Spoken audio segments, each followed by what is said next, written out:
Awesome. Cool. Mr. Kevin, what are you doing there? What's up, Randy? Yeah, what's a good win? Sending out we're sending out mailers to distress listings, so there's the win right there. How many I know how many you've mailed so far? Good question. I'll have to check to see exactly how many. But has it been a couple weeks now of mailers or? Yeah, it's been like maybe 2 weeks, I want to say. Got it. Yeah. Stick with it, man. Yep. It takes a lot to generate leads. Yep. Awesome, dude. Took a lot. Cool. We got no one's on camera. What's going on? I'm just gonna call. I'm gonna call on you, Eric. Who, me? Yeah. What's good in your corner? So we brought a new person on the team, which is exciting. So we're kind of wrapping up, getting everything set up in Cincinnati. We're going to bring on another 2 to 3 more agents. But he hit the ground running. So as soon as he got onto the team, we discussed how to write offers to win it for his buyers without going crazy. Escalation clauses are one of the things we use a ton of. So yeah, he joined the team and had 3 under contract in the first week. So, and he's got about another 4 or 5 buyers he just brought on. So rolling. Come on, that's epic, dude. Took a Yeah. lot.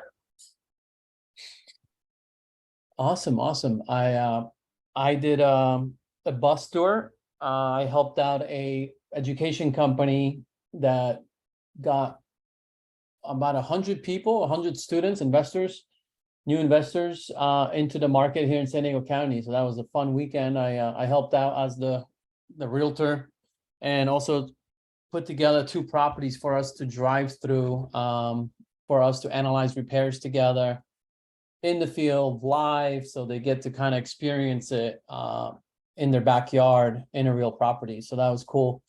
A lot of aha moments for a lot of new investors up and coming, and it was good. And I already have also business from it that's coming up. Couple listings of their own primary residences that are coming from that. So it's always good to serve the community of investors, because you never know what can come from it, for your own business. So that's a big win. Took a lot. All right. And let's start with today's topic. So today's topic is subject to, we're still in the creative finance or creative deal structuring theme that we've been on for the last few sessions. Last one was about seller financing specifically, and today we're going to jump into subject to, and there's many ways of doing it, right? And I think we want to hit it more from a high level, so you can at least feel comfortable approaching the seller about this strategy, right? So when you see that opportunity present itself, number one, when is that opportunity good, right? Based on what facts, and then if you see it, that is a potential exit strategy, right, for you to buy. How do you present it in a way where the seller doesn't get spooked either, right? Because the legal documents, I'll show you a sample later, a simple sample, but the truth is every single state is going to have so many different legal documents that you're going to have to follow. So our advice between Eric and I is to at least understand it, know how to spot the opportunity, know how to present it to the potential client, in this case seller, and then get an attorney involved. If you're an attorney state, get an escrow company involved. If you're an escrow state or title company, whatever it is that helps in facilitating the closings in your state. Those are the people you want to go to, and that's why it's important for you to team up locally with closing companies, right? Attorneys or escrow companies that understand what we do as investors, right? That understand creative deal structuring. Because if you go to those type of companies and say, hey, the seller agreed to do subject to, can you help me with the right paperwork? They will know what to do, and they'll point you to in the right direction. They'll give you samples, they'll give you blank documents to use, right? So I can't stress that enough, right? So we're not going to get into the details of the legal documents so much, because how different it can be state by state, right? So I'll let you, Eric, kind of take over from here. Go ahead. Yeah, and also, so Dylan is in here. I know we went over his docs 2 weeks ago for some of his seller financing, so he's gonna jump in with us on the subject too. So Dylan, I don't know if you wanna, at any point, just jump in, show your face, do the voice, whatever you wanna do. So yeah, this week we're talking about subject to. It's similar-esque to seller financing. It's just a creative way to get a deal, make it work. So the more, it's a bigger pocket analogy, but the more tools you have in your tool bag, the better off you are. So if you have a deal come across your desk and it doesn't fit just normal conventional financing, the more you can say, hey, this might fit this or that. You're not passing up on as many deals and you're able to make it work. So we'll start with like, what is subject to? And it's kind of what it sounds like. Subject to is essentially an assumption of a mortgage, or it's subject to the property. So when you're buying a subject to deal, what you're doing is you're essentially taking over the financing that's already in place, and then working out with the seller whether there'll be extra paid on top of that, or if that's just all they're asking for, and kind of making it work for them. So you're essentially, let's say you have a $150,000 house, they owe $100,000 on it. If you were doing subject to, you would be taking that $100,000, and hopefully with no down payment in there, you'd have $50,000 in equity. So that's kind of the basics of this. Well, let me just clarify one thing. So, you know, because there's a way you can legally assume someone's loan where you actually talk to the lender, right? That has that loan for that borrower, and you actually have legal paperwork between you and the lender, and you're taking over an assumption of that loan. Yeah. Legally, they're going to run your credit. They're going to make sure you can afford the monthly payment and all that. That's different, right? You're not assuming in the literal sense, right? Where the loan transfers names from the seller to you. That doesn't happen in subject to. You're just taking over the payments, basically. The loan stays in the seller's name, or, you know, AKA also borrower, right? Because they're the ones that borrowed that money when they bought the property, right? So the loan stays in their name. You're just saying, hey, I'll buy your home. However, in order to make this, in order for me to offer you what you're asking, I can present to you a subject to, which basically will allow me to take over your payments. We transfer title from you to me, so I own it, but I'm going to be responsible for the loan payments going forward until I refinance the property myself, or I sell it. Then you're going to basically, we're going to pay off that loan in full with interest, whatever is left, on your behalf, Mr. Seller, right? Yeah. So the loan stays in the seller's name. Assumption you're actually taking over the loan and have to meet the standards. But it's subject to the buyers.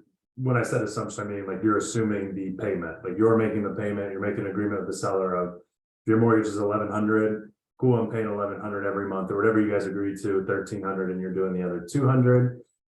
Typically when you're doing a subject to, you're free to do with the property as you please, whether it's rent it out, flip it, assign it, wholesale it. So you're not kind of stuck and wedged in between. Like with seller financing last week, we had discussed, you know, sometimes there is it kind of explains, you know, what you can do with the property, how long you have to hold the term. Subject to, the title's in your name, what you decide to do with the property, as long as you spell it out clearly, you're able to do what you need to, so you can hold it, like I said, flip it, assign it, and anything like that. I'm going to mute this real quick, so I'm going to let you take over, Randy. What's that? Sorry. Oh, you have to mute it? Okay. Yeah. Got it.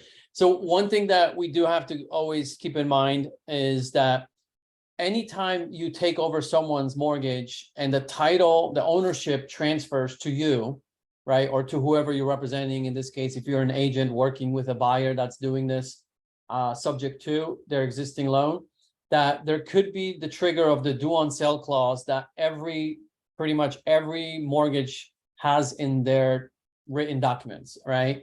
And what that really means is that if the mortgage company finds out that there is a transfer of title, but the loan stayed in the same person's name that was the seller, they legally can say and go to the seller at that point, or in this case, the borrower, because they're no longer the owner of the property. They could be like, look, you need to pay this off right now, period, this full loan. And this is where it could get risky with subject to. With that said, it's very, very, very rare that that happens. And that's why you hear subject to education quite often out there from a lot of gurus, right? Because they're pretty bullish on it, because it doesn't happen often. If it was happening often, no one would teach it. Let's start there, right? No one would even talk about it, right? So that's just tells you how rare that happens. And usually it gets triggered when whoever takes over, it doesn't have to be you, right? It could be your client if you're an agent working with an investor. If the person that takes over the property subject to misses payments, if you start missing payments, that's when the bank starts looking into what is going on, why are these payments not being made, right? And everything can unfold not in your favor, right? Then the seller, in this case, is no longer the owner. They're still the borrower, gets notified, hey, by the way, the payments are not being made, or you're missing payments, because they're assuming they're still the owner. The bank assumes they're still the owner until they probably start looking into it, and they're like, wait a minute, our borrower is not the owner of this property on title. What is going on here? And that's where they probably instantly will issue the due on sale clause, right?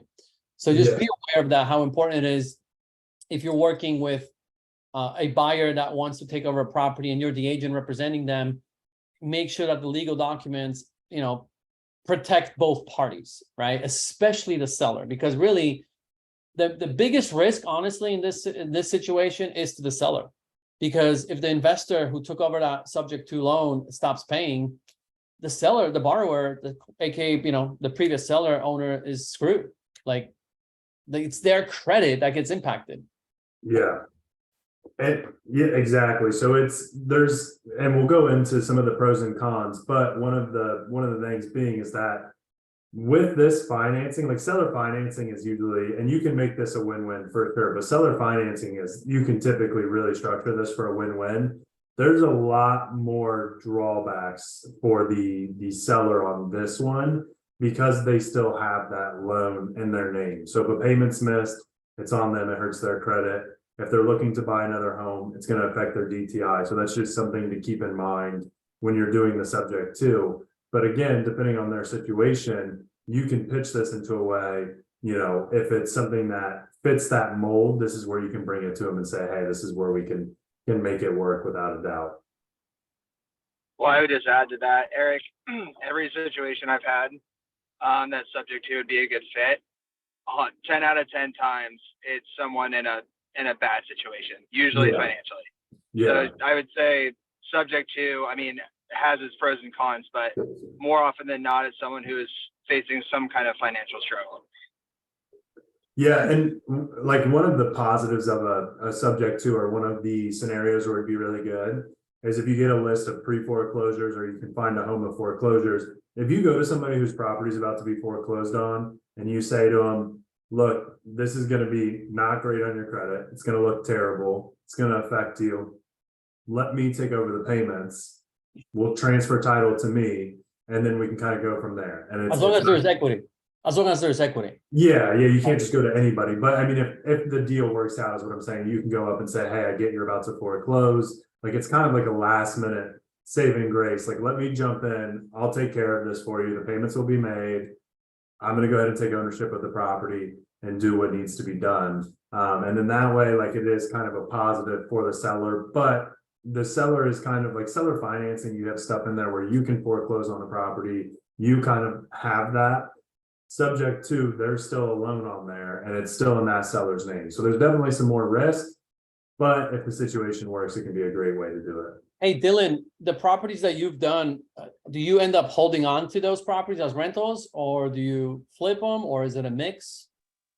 Yeah, good question, Randy. And I presented seller or subject to a dozen or so times, and never actually gone through with the deal. But I will say that if I were to buy a project subject to, I would almost feel obligated to keep it myself as a rental, because you're going to really, like we just alluded to, you're going to have to really trust that end buyer that you are selling it to make the payments, because if they don't, then you just put the seller even in a worse situation.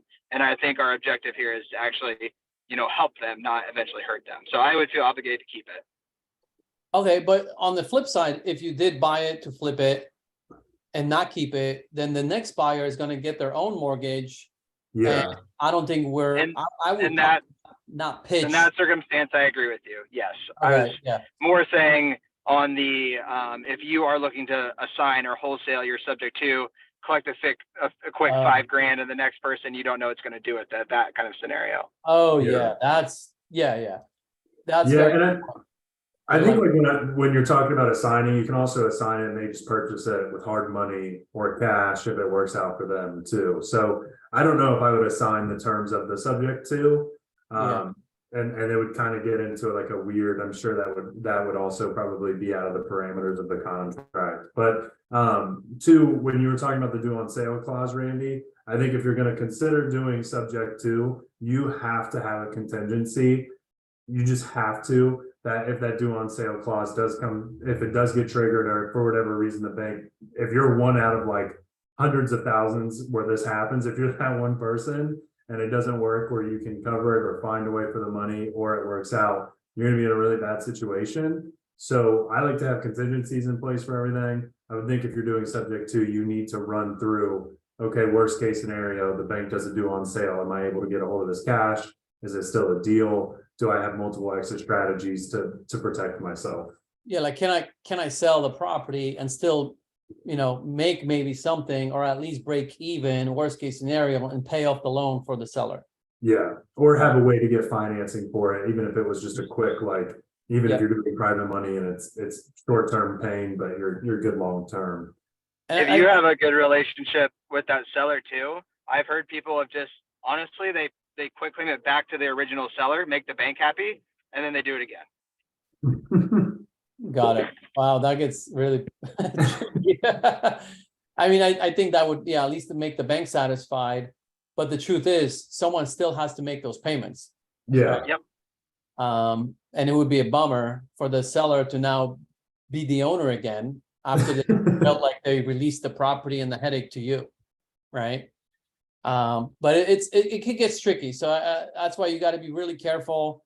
And I agree with what Dylan said, like, you most likely are going to keep the property or flip it to someone that's going to get a loan that will then pay off the first loan that you're taking over, yeah, Otherwise, do not try to wholesale a subject to at that point, because you're the one that built the trust with the seller and you're the one that's going to be taking over the payments. And now you're bringing in some third party that now is basically, you're trusting them. They're going to follow through like you would. And that gets tricky. And I can smell a lawsuit quickly. And you getting pulled into it, even though your hands are kind of wiped away from it by the assignment fee that you might make because you just put the two parties together. But if something comes up and that end buyer stops paying, I guarantee you're going to get pulled into a lawsuit. Kevin, you have your hand raised. Yeah, I was just gonna say real quick that this subject to financing is probably just overall better structured for doing a flip for a few reasons. Number one, you're only gonna hold onto the house for a couple months anyhow before the loan is paid off. So, because then there's gonna be an end buyer who's actually gonna move in. And then two, it's gonna be a lot cheaper money than if you had a hard money loan or private lenders who are financing it. Yep. So you can pay more, basically. Yeah. Well, interestingly enough, Kevin, actually, a lot of educators that teach subject to actually teach about buy and hold, because it's about creating cash flow, right? Where they take over a low mortgage payment of, let's say, 700, and then they give the seller, let's say, whatever, 10K as a down payment. They take over the property, the title, right, upon whatever the agreed price is, and then they rent it and they make the spread, right? So it's actually very popular with buy and hold investors if done correctly, right? Especially now, like, these creative deal structures are super important right now because if you're buying an investment property for buy and hold, like, there's ways to kind of get around it. Or if you buy a house FHA, get a regular primary residence rate and then move out after a year. But like right now, most of our investors are looking at low sevens on a buy and hold. So, cash flow is like getting killed because prices haven't come down to match that in most markets. So what you were cash flowing on previously, now your interest rate kills it. So something like this, you go to somebody who's got a 3% interest rate, assume that mortgage, or do the subject to, I should say. And then you've already got that spread in there. So if their mortgage payment's 600 or 700, like Randy said, you rent it out for 1,500, you've got baked in cash flow right there. And, Eric and I spoke before this, like we always do, and there's ways to not trigger the due on sale clause with the right legal paperwork. And I think Dylan talked to Eric about this too, and that's through creating a trust, right? Potentially, so there's ways around it where it would be really difficult for the bank to find out, right? Yeah. But ultimately, if you miss the payments, like a lot can unfold in a negative way. So it can also be considered fraudulent to set up a trust to get away from it. Not that it's going to happen, but it can be. Like, you do have to be careful because the bank's going to be like, you had full intentions of doing this. That's why it was transferred to a trust. And then a week later, you were subject to with it. Okay, we're talking super negatively about it. So we'll do pros and then we'll go to let's talk about the pros. Yeah. Yeah. So the biggest pro is going to be what we just talked about. You can assume a rate that's lower or a payment that's lower. So with these rates being what they are right now, if you're going to a property and you're running the numbers and they just don't make sense, if you can do a subject to and take over their payment and maybe even pay them a couple $100 extra on top of that payment to make it a win-win. If it does work out cash flow wise, you're still making it work. You're not taking on these 7% interest rates and maybe even these inflated prices. The seller's also getting some money with it as well. So that's one way to kind of set it up where it's a win-win, because you don't have to do just subject to where the mortgage payment's $1,000, you're paying $1,000. You can say, hey, your mortgage payment's $1,000. If I got a loan, it might be $1,800, but I'll pay you $1,200 or $1,300, and you'll get that extra $200 to $300 off the top. So it's also something where, depending on how you set it up and the situation the seller's in, you can be you can do no money down, or you can do little money down. You could also pay a lot down, just depends on how you decide to structure it. But, if it's somebody who's in a really tough situation, they might just say, hey, you make the payments, I'm going to go ahead and just give it to you. Or you could say, hey, here's $25,000, let's get this figured out and take it over. So a couple ways to do that. For the seller, I mean, if they're about to be foreclosed on, one of the pros is the fact that somebody is now making their payment. Their credit isn't completely screwed. So it's a good situation for them. I'm going to mute again because I'm getting work done to my house. Yeah, no worries. Yeah. So for the seller, that could be a really good thing. Like Dylan said, most of the time is going to work out when there's a motivation because of a stressful situation they're facing. So really your down payment most of the time is going to be the money that you have to bring to actually bring the loan current. And that could sometimes be a substantial amount, right? That the seller can absolutely not come up with. So you are the savior in that situation, right? And I think Eric touched on this, that one way to also incentivize the seller is to do called a wraparound mortgage, where you basically have agreed to paying them a little more on top of what their mortgage payment is. So if their mortgage payment is $700, you say, look, every single month, I'll give you an extra $200, right? So you're going to need legal paperwork to create a wraparound mortgage around the mortgage that's existing, which allows you to pay them an extra $200 per month, right? So maybe that can allow you to not bring a big down payment up front, but spread the payments to them that they will be getting every single month over whatever, how long you decide to hold it, right? It could be 10 years, it could be 5 years, it could be 30 years, right? Whatever the agreement is. But that's another way to incentivize the seller, right? So you don't have to maybe give them $20K up front. You say, hey, I'm going to catch you up and bring this loan current, and I'll make up the $7,000 that you're back on payments. And every single month, I'm going to give you an extra $200 on top of the mortgage payment that I'm going to pay. And that's where you create a wraparound mortgage, right? Which again, you need more legal documents for that, which we're not going to get into the legal documents because it's, again, every state is different, but we wanted to give you just different ways and ideas of communicating it. And then if you get a seller to be like, hey, I'm interested in that, help me, please, then you get to the next step. Talk to the legal team, talk to an attorney, talk to an escrow, whoever it is that does closings in your local area. whichever way it's done. Yeah. Anything you want to add on that? And I can then show also a real case study, really, that one of our local investors did, and it was their first ever real estate deal. This blows my mind when I show you this, but go ahead. Yeah, so like the two other things I was gonna add, one, if you're buying the property, it's also positive because it doesn't count towards your debt to income. The loan's not in your name, so if you plan on buying more properties or a personal residence, this isn't gonna count toward your DTI. It's actually one of the negatives for a seller. It does count to their DTI. The loan is still there. So you do want to make sure that you're helping that seller out and you're communicating it. If they're thinking in their head that they're going to get rid of this payment, go buy something else, even if it's cheaper, you could be putting them in a really tough situation. So you do need to have that conversation with them that the DTI remains in their name.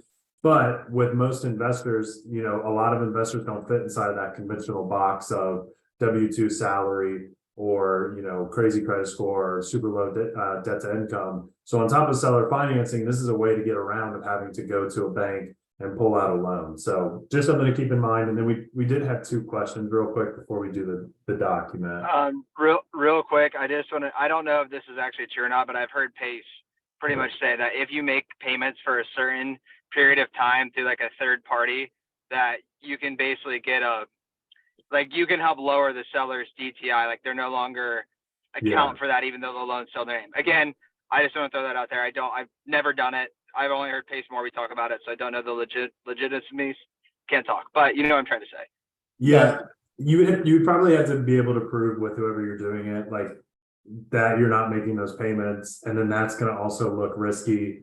And then for whatever bank is doing that loan, I would think that they're still going to probably consider it because it's still a liability on your sheet. So, I mean, you might be able to get around it using a small bank, but it's still going to be a liability. And it's going to be something that they're going to have to consider. Like most of the lenders that we work with, they're going to take the whole snapshot. So they're not going to just say, okay, cool, you've had somebody pay it for 3 years, you know, because if somebody misses that payment, it still falls back on you and puts their property at risk. Yeah. Yeah, I've sold a property here for an investor that had a buy and hold rental, and that's how he bought it, subject to years prior, I think maybe 5 or 6 years prior, and then he decided to not re-rent it to when there was a turnover on tenants. He decided not to rent it again. Instead, I helped him get contractors, and he rehabbed it, and then we sold it, right, years later. So he maximized the profitability of renovating it after, you know, tenants lived there for 5 years, and he made cash flow every year, every month. And then when the market was in a good spot, he wanted some money. So then he decided to renovate it fully to its fullest potential, which is a homeowner type renovation. And then I sold it, you know, so there's many ways you can structure it, right? That it's all about numbers. Like that's the whole thing. Subject to is created really to make the numbers work when you cannot make it work with a typical hard money purchase loan or you know, conventional even loan, like things of that nature. Or maybe you can't even get a loan because your credit is not good, right? If you're the investor, right? Yep. Which, you know, if I was the seller and I looked up your credit and if it was terrible, I probably wouldn't allow you to do subject to on my house, but right, anything can happen. Yeah. The two questions, I'll probably defer to this one on Dylan. Can you talk about the homeowner insurance component? Dylan, I'm not sure if you know if it stays in the, like it would be PITI, so it's likely going to be an escrow with your mortgage company anyways. But I don't know if you'd want to transfer it to the name of the new buyer or if that would send up a smoke signal to the bank. I think Dylan was got locked off. Okay. He's trying to join right now. Something happened to him, but well, definitely as the new owner, you would get insurance yourself because the ownership is in your name. As far as insuring, I think you can insure you could put beneficiary on the insurance, right? Whoever that bank is, because it's no different than you getting a second lien on the property, right? Yeah. So all they really care, the insurance company, they just want to know who are we insuring besides the property, right? Who's supposed to get their money back? And when, you know, if you look at your insurance statement, the declaration page, it doesn't actually say the name. It doesn't say the borrower's name. It says the bank's name. So Yeah. you're gonna insure the bank, right? They're gonna give you their clause that they want the insurance company to put. So that's what I would do. I would get an insurance company in my name for the property. But then in order to protect the borrower, aka seller, who was the seller, you want to put that bank as a beneficiary on the insurance declaration page. Yeah. And the insurance company, they don't care who is responsible for that loan. That's not their concern. They It's just still want the to know same who's thing. supposed to get paid if there is a claim on this insurance claim on this property. Oh, this person gets paid first, this person gets paid second, and then what's left goes to the owner. Yep. And then the second question before we go to the doc, is the seller expecting a cash return from the flip if they're cooperating like that? It just depends. I mean, you can structure it, like if it's something that's gonna be a deal win and there's a ton of meat on the bones and you wanna say, hey, if you're gonna do this, at the end, I'll throw you an extra 20,000, you can do that. You could also just say, no, I'm taking it. You could also say, let's split it. Whatever works for you and the seller. I wouldn't just go into it and say, hey, let's split the profits, because it's gonna make less sense to do it. But if the seller's like, hey, look, I like this, but there's not enough money, you don't have the money down, maybe you can say, hey, at the end, we'll cut you a $20,000 check, and it'll be in the documents to show that. It comes down to the motivation, the seller's motivation, right? Like, you're there to solve a problem. What is the problem? And if the biggest thing is for them that they need some money to walk away, well, then you might have to come up with more money. If that's not the biggest reason, and the only thing they want is not to get foreclosed on, well, then you solve that problem, right? And don't necessarily come out of the gate and say, oh, I'm going to give you, an extra 20K on top of the back payments if you don't have to. Yeah. Ironically enough, now I'll go to your doc, and then if you want to go to your doc, I'll explain after that drill. Oh, got it. Yeah, I'm going to open. So this is interesting. So what I'm going to show you is, this is good friend of mine, and Kevin, Rick and Ricky, father-son team. And this is actually someone's property that I toured with a bunch of investors, new investors this weekend. They were gracious enough to open up their house to us. 120 of us walked through their property or so. And it's in National City here. And I specifically remember talking to Rick and Ricky about this 2 years ago or more. That's how long this has been in the works when it started. Was this the one where the daughter was like living in the house and they couldn't get her out? Yeah, yep. Okay, wow. Yep. So they had to deal with that. And during COVID, there was a moratorium, right? So you couldn't really do anything with anyone that's not paying rent, right? They couldn't evict anybody. They couldn't ask anybody to leave, blah, blah. Anyway, so they dealt with that. However, because of all those issues, they approached the seller like, look, we are still willing to buy the property, but it's going to have to be subject to your existing loan, because they had a very attractive low interest loan. I think they said 4%. And on top of it, they said, and for the difference of our purchase price and the loan amount that's owed on the property, the difference, can you do seller financing for us with a balloon payment due when we sell it or when we refinance? And in this case, this seller was not motivated by money. They wanted to solve a problem, which is get the person that was technically a family member, but now they were in a feud or something, and they needed to get that person out, help them get out. And basically they wanted nothing to do with this property anymore. They didn't care about the money. They're like, if you can help us navigate through the situation, we'll do whatever. And they know each other from church. So they had trust, which is the hardest thing to build right from the beginning when you meet with a stranger. But they had it because they are in the same community. They know each other from church. They literally, across the street from this property is the Christian academy that their kids go to. So they know the area, right? And they know the people. So that's how they got this lead. And because they kept problem solving and helping with all the things that came up, the seller was very open to whatever they bring to the table. So they literally bought the property subject to and did seller financing on top of it. They did two, and they brought no money down. They only paid for closing costs, which was like $3,000. So you can really get creative if you have the right trust from the people you're working with, and you really have the best interest in mind for them as well, right? You both have to win. And if he were to buy and close on this property with hard money, he would have been screwed right now because of how long it took them to do permitting and all that. He just got permits approved for the addition that they're going to add. So they're going to turn it from 1,000 square feet to 1,700 square feet. So it's going to go from a 3-1, 1,000 square feet to a 3-2, 1,700 square feet with still a nice yard. And they're actually going to keep it, and they're doing the Burr method, right? They're going to rehab it. They're going to rent it, refinance it. When they refinance it, they're going to cash money out and also at the same time pay off the loan that they took over subject to and the seller financing loan. All those will be paid off. And look how simple they made this. And this actually blew my mind how simple they made it. They had just this 2-page document, all-inclusive promissory note secured by all-inclusive deed of trust. And basically they put 141,000 is the seller financing portion.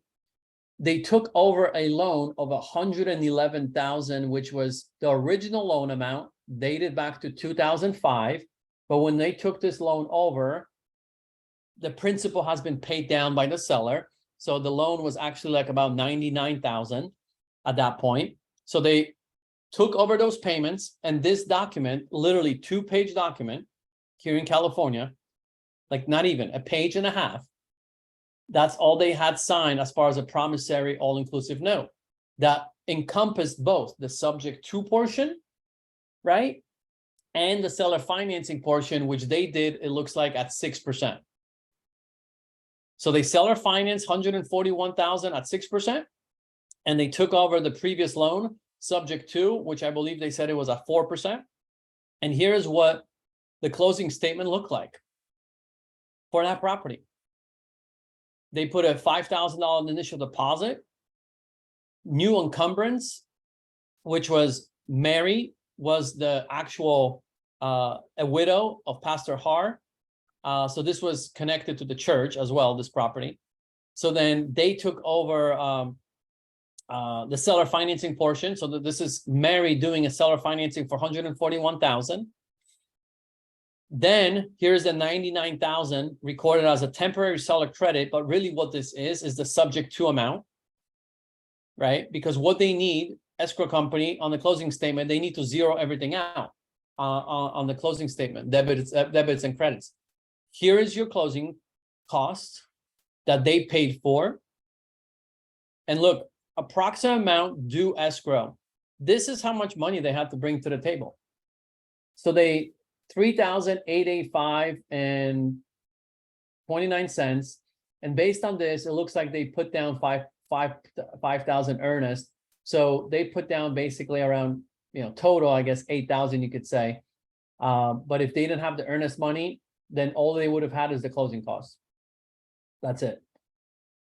So they got really creative here. And here's some documents that escrow company added to protect everybody.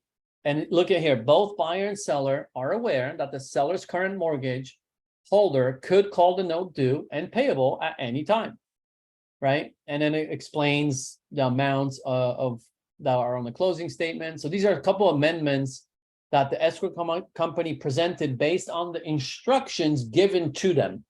So in California, an escrow company doesn't represent either side. They're just creating the documents that they are being instructed to create, right? So they were told, hey, we put this on this document. So they put all the verbiage on the document and then got it signed by both parties.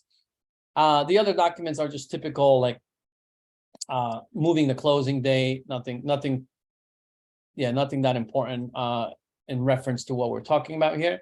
Really, the biggest one is this document right here that they had. And here's your closing statement, which was simple, and that's it. And then this page and a half document to explain subject to and seller financing all in one. and they own the property. I think they say they pay $700 a month to keep the property right now as they were waiting on permits. So it's not a lot of money that they have to come out of pocket with. But guess what? What it really also helped them over the years is the appreciation factor. This property, if they even kept it as a 3-1 and didn't do the addition and they just renovated what's existing there, we did the comps together this Sunday in the class, and it's 630 grand it's worth. They bought it for 241,000. It's crazy. It's crazy. They're going to do an addition, and then the property value is going to be 720, 730, right?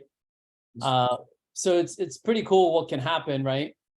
Depending, of course, appreciation helped them in this case, but the numbers would have made sense, and they did, even if there was no appreciation. Because when they bought it, the ARV on this property as a 3-1 was 460,000.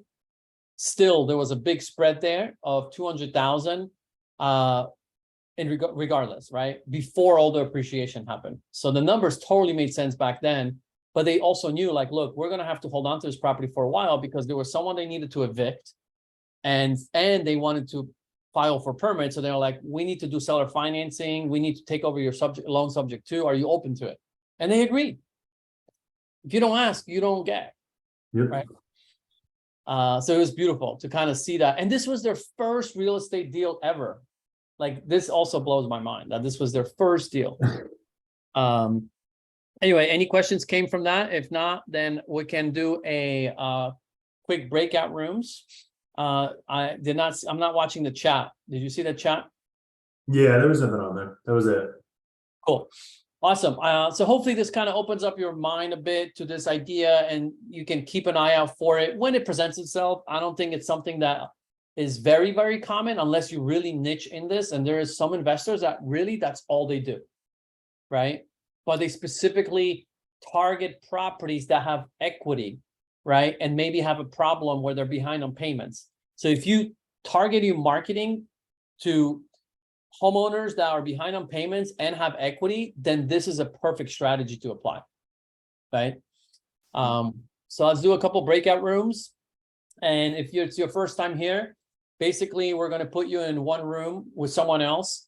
There will probably be 5 or 6 of you. You're going to share a little bit about, maybe just introduce yourself, but share what you've learned, if anything, like aha moments, but really maybe what do you need too from the group? Are you looking to get something from the group? Are you looking for a resource? Anything, but just don't hog the time. You have about a minute and a half per person. So I'm going to break you out into 2 rooms right now, and we'll be back here and finish with some final takeaways. See you guys in a few minutes.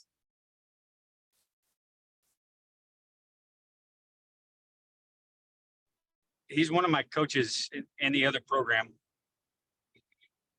Oh, well, tell Jeff I said, what's up? I will. I good... saw the connection and I was like, isn't that funny? Jeff used to work with our company, FortuneBuilders, the education company. So yeah, I know Jeff very well. I thought so. Yeah, I thought so. That's awesome. He's a good dude. Awesome. Any takeaways, any shares before we close this training / mastermind up for today? I don't want to take it because I've talked this whole time. The more we've talked about this, I technically did subject to on my mom's house, which would have been good for an example. Like, now that I think about it. Oh yeah, what did you do? So when she was moving to Florida, she was like, I work with investors, and she's like, I got a postcard. I think I'm just going to sell the house cash. And I was like, no, you're not. Like, I was like, that's what I do. That's so stupid, because she was moving down there and needed some work. So she was just like, okay, it's yours. So she just, we literally just changed title over, and then we took over the mortgage payments for 3 months. Put 70,000 into it. She owed, I think, like 150. We sold it for 365 cash. So I was like, and then I just split it with her to help her out. But I'm like, you were going to sell this for just what you owed. Like, not a smart decision. Yeah. So if she was a normal seller that you didn't know, then that's a perfect way to structure it. You ended up splitting the additional profit. Yeah, because so I was going to anyway. She's my mom and wasn't going to take all Yeah. the profit, but I was like, I'll just put the money in. So we had people go work on it. We ended up selling it, I think either 355 or 365 cash. So we just took the profit and split it. Yeah, that's fair to everybody. To your, And then she was able to, another sidebar, she was able to gift me the money, so I didn't pay taxes on it. So it's a nice way to do it. nice, awesome. Anybody else? That's cool. With your own family member. Yeah, Randy, I was just gonna say that's a cool case study that you presented with Rick and Ricky. I didn't know that's how they ultimately structured things, but yeah, that's awesome that they could do subject to and seller financing, and then just hanging on to it as a rental and doing a cash out refi. I mean, that makes a ton of sense. I mean, there's a boatload of equity in there for them. Yeah, and they can always sell it, right? And cash Yeah. out if they want to, but they want to keep it in the family. They like the location. They love the community. They, it's their area, right? So yeah, it's kind of cool. And it was interesting when I was there on Sunday. I was like, it reminded me of what they did because it's been now 2 years. And I was like, oh my goodness, this is crazy. Like we're talking about this in our trainings. We just did seller financing and subject to is today. I'm like, and you did both in one? Like that's amazing. So, all right, sounds good. So we'll announce the next topic in our Facebook group that most of you are probably part of. If not, join us there. You should have received an email with that information or whichever way we communicate.